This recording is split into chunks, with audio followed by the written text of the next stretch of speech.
این شفت شاهروی دوشنبه خوروغ که از مرکز ناحیه واسه میگذرد موضع گلگشت بوده با طبیعت زیبایش هزارها مهمانان و سیاحان از این راه گذشته با آباد کنندگان آن اظهار آفرین میگویند.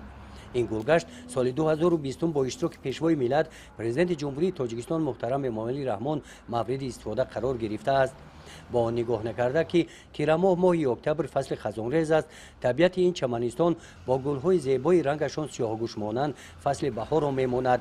شخص مسئول این میدان سبز و همیشه بهار خورشید نظرزاده بوده این همه زیبایی ها با مصلحت و توصیه او سال دوم باز شنانیده پرورش می‌یابند.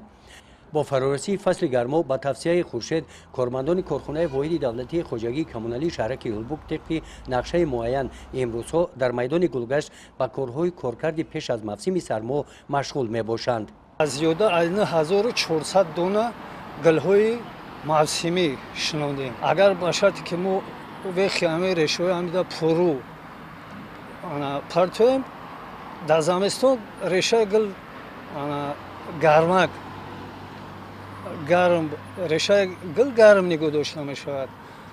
ما نیت داریم که همه را با واسطه پرو پرتویم.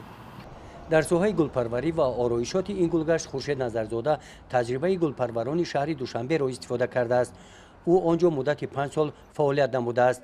به حیث مهندس ساحه کبوترکنی شهرک در کارهای آبادانی و کبوتر نمودن یک چند انشاءات‌های جشنی بخشیده به 35 سالگی استقلال دولتی تاجیکستان در ناحیه واسه سهمی ارزنده دارد. همه روزه هر روز از همین ناحیه واسه با مقدار 40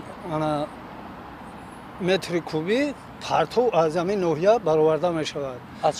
از شهرک برآورده می شود که بود در این موسم آبادانی ما زیاده از 120 استولبک‌هایی که در قدای راه شهرها وجود دارد همه اونها را ما تعمیر کردیم، عیناً تعمیر کردیم. از تجربه خورشید نظرزاده در دهات به نام عبدی عوض و دهات گلستان ناحیه واسه هم استفاده کردند. در شفت شاهرو در دهه به نام صدلوی شریف با اقدام جماعت دهات کارهای آبادانی و به گلگشت تبدیل دادن این موضع شروع گشته است. طبق نقشه در این موضع درختان آرایشی و گلهای به خاک این موضع مطابق گشته شنانیده می شوند.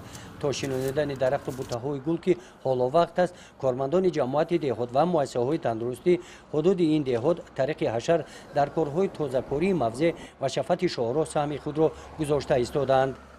گزارش خواجه نظریف خدای نظر ظهوروف از ناحیه واسه برای برنامه اطلاعاتی نوید.